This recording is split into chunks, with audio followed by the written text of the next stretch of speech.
Here is a rather interesting and long conversation between two gentlemen.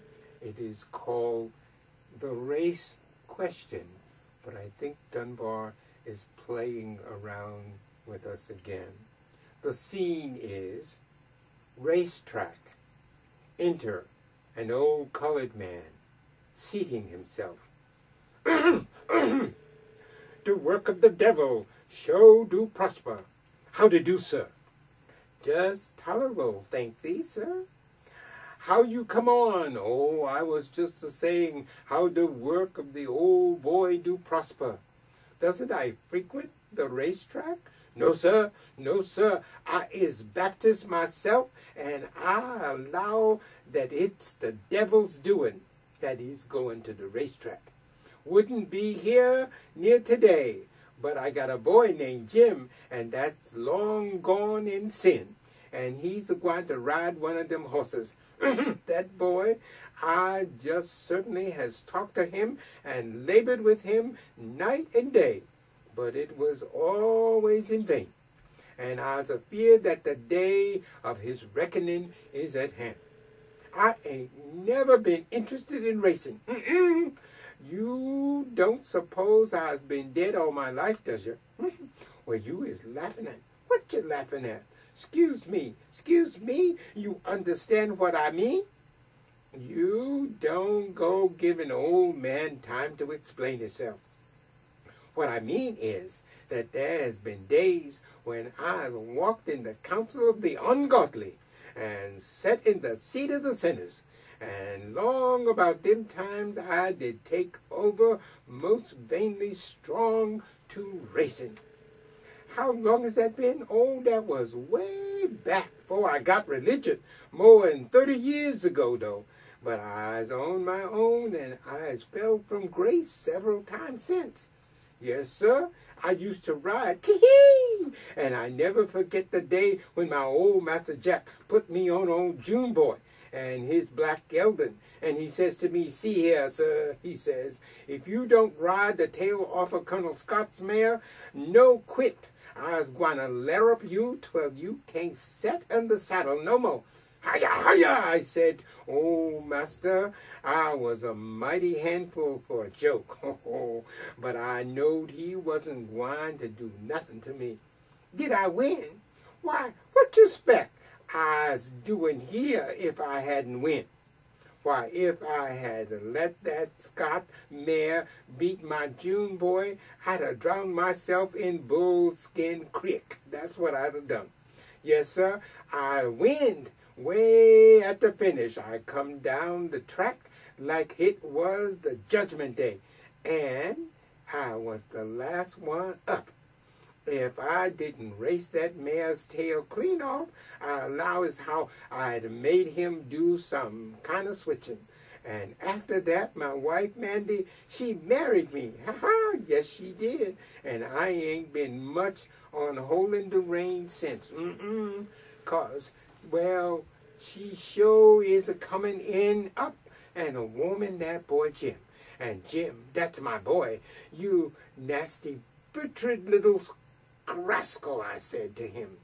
There's 108, and sir, there's all there. Yes, sir, that's my Jim, and I know where he gets his devilment from.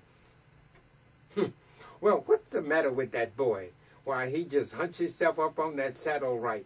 Jim, why, you limber up, boy. Hunch yourself up on that horse like you belonged to him and knowed where you was there. Why, I done showed you. The black rascal, he is going out there and trying to disgrace his own daddy. Here he come back. That's better now, you scoundrel. That's right, smart-looking horse he's a-riding. But I ain't trusting the bay with the white feet. No, that's not altogether. Oh, she's a favorite. Yes, too. And there's something else in this world besides playing for favorites. Jim had better win this race. His horse ain't but a 5-to-1 shot. But I expect to go a long way from here with the money enough to make a donation to our parsonage. I bet you I do. Yeah, well, I just call on betting, but I risk a little when I thinks I can help the cause. Take gambling, of course. I wouldn't gamble for nothing, though my old master, he did used to say that the honest gambler was as good as an honest preacher, and most nigh near scarce. Scarce as hen's teeth. Look out! That man's off. And the nasty bear, oh, with the white feet, is leading them right from the post.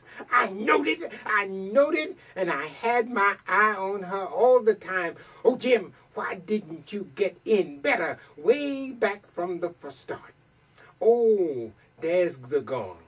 Oh, I knowed it. It wasn't the right start. Troop back there, and you rascals. Hiya, hiya, come on. I wish that boy wouldn't do so much of jimming around with that horse. First thing you know, he's going to know where he's at. That's the first thing. There they go again.